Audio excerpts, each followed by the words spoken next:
Hey guys, it's Jenny. Welcome back to Solid Gold. Today I'm going to do an updated office room tour. Since moving into my new house, I hadn't put my office back together for about a year. I've been in here for almost a year now, and I just finally got my office put back together the way I like it to be. The last time I did one of these office room tours was a little over a year ago when I was still living in my apartment, and everything was set up quite a bit differently than it is now, so I want to show you guys the updated room tour. Starting over here on this side, we have my Exoterra leopard gecko enclosure. I've got my two female leopard geckos in there.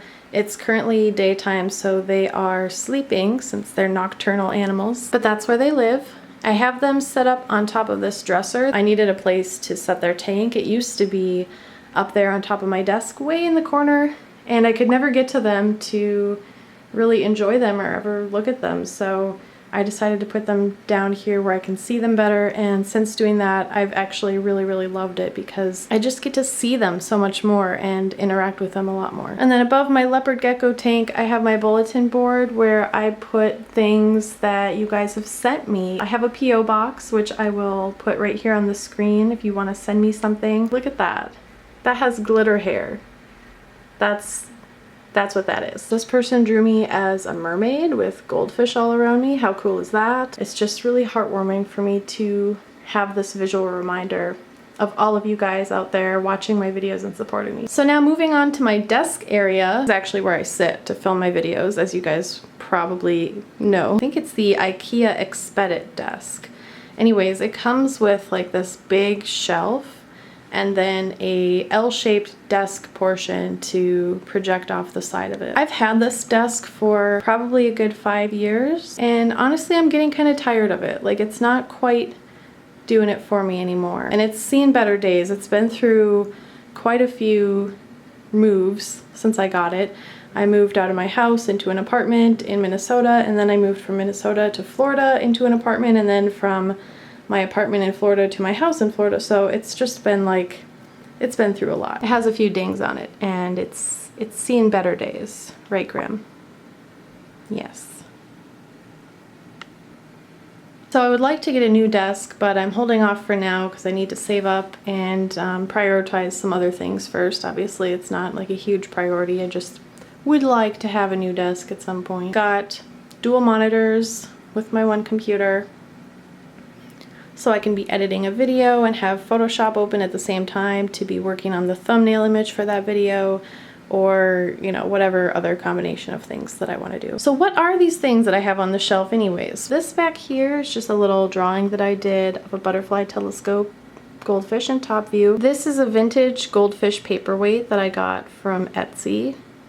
I haven't seen another like it. I mean, I'm sure they're out there, but I think it's fairly one of a kind. This is one of my pearwood goldfish carvings that comes from a goldfish farm in China called Tung Hoi. The artist that makes these has since retired. You can no longer buy new ones, so the only ones that are available are the ones that have already been made and are out there owned by people, as far as I know. So I'm kind of sad about that because I wanted to collect a whole bunch of them, and I only got the chance to get my hands on a few of them before they stopped making them, so pretty bummed about that. But this is my panda butterfly telescope one. They're hand carved and hand painted from an artist at that goldfish farm in Tung Hoi in China. I have another one over here, which is a Tosakin. Look at the tail on that thing. That's pretty nuts. And here's one of my drawings that I made. That, of course, is Clyde. All my goldfish books. Oh my goodness. I also have the Ultimate DIY Handbook course from Joey Mullen, King of DIY. Love his videos. I love to collect goldfish books. Some of these are pretty old and outdated, and the information in them is actually kind of funny. Probably if you could only get one of these books, I would recommend the Fancy Goldfish book right here by Johnson and Hess. It's a very good comprehensive overview of pretty much everything you'll need to know about goldfish and how to care for them. Over here is another one of the Tung Hoi goldfish carvings. This one is a black pearl scale with a red head, and if you look really closely, the pearl scales have like little gray dots in the center to make them look a little bit more three-dimensional. The skill and artistry in how these were carved and painted is just really cool. And then here's another one of my art pieces. This is a red butterfly telescope in top view that I painted. Here I have another one of my drawings. This is one of my ghost Bristol shabunkins. I coined that term. They're really just pinky Bristol shabunkins. Bristol shabunkins are technically supposed to be calico in color, but with every calico spawn there are some that are all white with no color and no metallic sheen. They're called pinkies. Since they don't have any metallic sheen over their gill covers, you can see the pink color of their gills right through their skin. So they're called pinkies, and they're usually culled. But a long time ago I saw a picture of an aquarium with like 7 of these fish in it, and they were gorgeous, just like absolutely stunning. So I reached out to a breeder of Bristol shabunkins and I got myself a little group of pinkies, and I called them Ghost Bristol shabunkins or Ghost Bristols. And I loved those fish. I did have to give them away when I moved from Minnesota down here to Florida though, because I just couldn't bring all of them with me. This cubby is usually reserved for like my pens and notebooks, things that I need while I'm working. And of course my notebooks are adorned with the solid gold stickers. Here's one of my Dia de los Muertos themed drawings. I have prints of this one available for sale on my website, and I will put a link to that somewhere on this video and also down in the description section below. So if you want to own some of my artwork, it's available for sale on my website, and this is one of the pieces that you can own. I hung up one of my solid gold calendars right here. I make a goldfish calendar every single year. I'm also including giveaways every month. So at the end of every month, which is coming up pretty quick for February, I do a drawing of the fish that is pictured on the calendar page for that month. And then from the people that purchased the calendar, I select the winner. So you can only win these giveaways if you've purchased one of the calendars.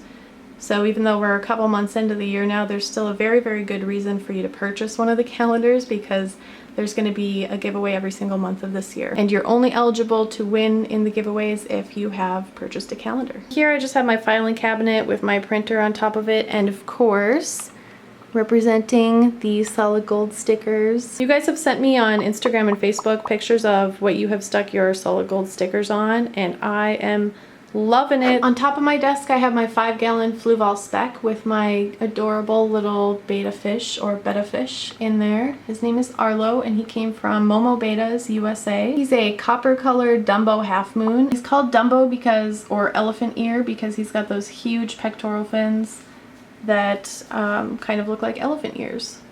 Look at how cute he is. Since there was an empty space up here on top of my desk, I put this goldfish picture that I have. My brother got it for me for Christmas one year, and I really like it because to me it's like that one little goldfish is not following the pack, he's just going off and making his own path. Over in this corner I have my display case that I got from IKEA with just a whole bunch of goldfish goodies in it. Up top I have a fish bowl with all of the entries in it from people who have bought the calendars that are being entered into the monthly giveaways. The calendars have a little cutout postcard on the back that you fill out with your information, and then you cut it out and you mail it to me. And you're entered into giveaways that take place every month this year, and the prizes are drawings that I've made. In the top shelf of the display case is my felted goldfish figurine art piece thingy from Deme tyoubi. She is an extremely talented Japanese goldfish artist, and she makes these out of clumps of wool felt. You can send her a picture of your fish and she will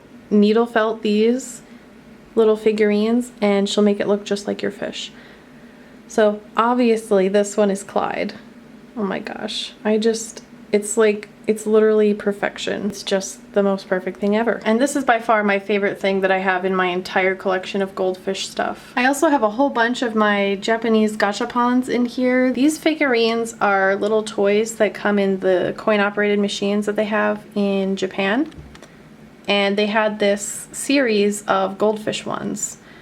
And they're really, really lifelike and realistic. I usually don't like, you know, like cheesy little goldfish toys, but these are different. These are like very, very realistic. There's a lot of attention to detail put into each one, and they made them of all sorts of different varieties. Like obviously that one's a red caparanda, but there's a Joaquin right there, a shabunkin there, a Jekin, celestial, blackmore, ranchu, and there's more down here too. So they have tons of them, and they're really, really realistic and awesome. You can get them on eBay. They're not very cheap, but in my opinion, they're worth it because they're really, really cool. On the second shelf, I have another one of these felted goldfish art pieces from Deme tyoubi. This one is a goldfish named Minai that I used to have. She had this beautiful, mostly white coloring with like a big red spot on her head and then some red fins. She was a beautiful fish. I have them set up on these, I think they're just like baseball stands, you know, for like holding a autographed baseball or something, but they work surprisingly well for these. I've also got back there a goldfish skeleton. I got that from some kind of like educational biological supply company. And then I've got my collection of goldfish teeth in here. People are always really shocked to find out that goldfish have teeth, but yes, they do. They're actually what's called pharyngeal teeth, so they're way back in the pharynx or the throat of the fish, and they're only on the bottom jaw way in the back of the fish's throat. And then on the top of the throat, the fish has a hard crushing surface.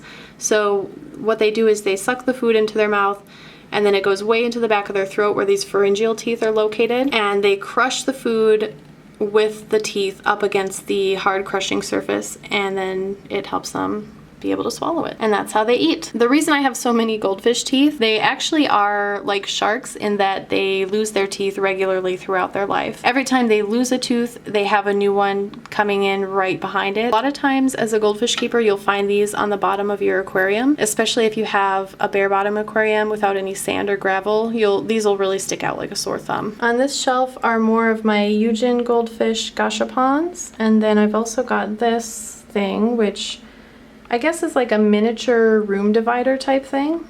It's got 4 panels and each one has a little shadow box in it and little goldfish that are made from, I think, abalone shell. And each one has like a different pose and a different look to it. So it's pretty, like, someone put a lot of time and effort into making this, it looks like.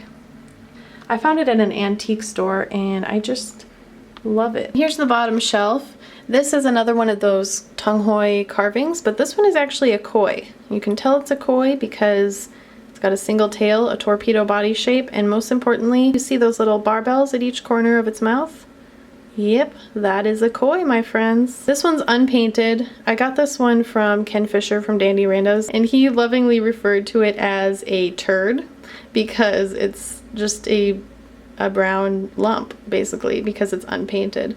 I think it's kind of cool though having at least one of these in my collection that is unpainted, because then you can really see like every notch that was carved into the wood and there's no paint covering up the craftsmanship in the wood. This is one of my art pieces that I got from an artist selling on Etsy. What I like about this is it's in an authentic Japanese bowl. What they did to make this is a technique of layering resin with layers of paint. So they'll do a layer of resin, let it dry, and then paint on it, and then do another layer of resin, let it dry, and paint on it until they have painted the entire fish, and it gives it a 3D effect. A lot of times I can trick people into thinking that there's a real fish in here if I just show them a photo of this. So it's pretty fun. Moving over here to the elephant in the room. Yes, I have an empty aquarium. What could I possibly be doing with an empty aquarium in my office? I have a few videos in the works that I really needed something to be able to show you guys what I'm talking about, and I can demonstrate for you what it is that I'm trying to explain in the videos. So that's what this is doing here. Definitely be on the lookout for videos in the future featuring this tank. And then up above that aquarium I have a collage of pictures that people have sent me, actually. This one was sent to my P.O. box about a year ago by Linda Bedwall, and it looks like a watercolor painting of Clyde and Sophie. And then this one was sent to me from Kapika Arts. Her name is Katie, and she is a very talented artist from Ireland. She makes beautiful goldfish drawings. She also draws and paints other subjects as well, but this is one that she made for me and sent me of Clyde, of course. Gosh, you guys, I love it when you draw Clyde for me. This one is a calico telescope that was not sent to me by a viewer, but I still love it nonetheless. This one was sent to me also about a year ago by an artist named Royston Slayton. I love this one because it's so like almost creepy and really whimsical. There's like goldfish swimming in the sea and a sailboat, and the moon looks pretty sad for some reason. I've also got a little art print from Deme tyoubi. Not only is she a very talented felt artist, but she also does drawings. And this one is of a red caparanda, except instead of a wen on top of its head, it's got flowers. Then over here, I've got this huge, expansive closet door opening. There was no closet doors included with the house. So for the longest time, it was just this big, ugly opening where you could see all of my visual clutter in there. I may eventually get custom closet doors, but this works for now just to help me be able to put away all that visual clutter and not have to look at it all the time. So in here I have some goldfish stuff in this bin that I just didn't have room for. Like the Tung Hoi Goldfish Farm used to make this awesome goldfish calendar every year. I don't think they're making it anymore, but Ken from Dandy Randas has a bunch of these stockpiled and he let me have some of them. And then I have more goldfish figurines in there too that I didn't have room for. Here's my goldfish poster. I don't have room for it in here to hang it up, but I hope to hang it up out in my fish room once I get that a little bit more finished. This is my microscope. You guys got to see this in action when I was scoping the ostracods that were living in my betta aquarium. My little bin where I keep my solid gold stickers. There's a bunch of them in here. Each one gets its own hand-signed letter from me to you. And kind of the same thing over here with my calendars. I've only got 32 calendars left. And I'm not reordering after this, so when they're gone, they're gone. So there you have it. This is what the office of someone who is a goldfish obsessed hoarder of goldfish artifacts looks like. I hope you guys enjoyed this video. Please subscribe for new content about goldfish and other pets every single week on this channel. Also, if you already are subscribed, don't forget to hit that bell button so you can be notified every time I make a new video. Thanks for watching, and until next time, stay gold.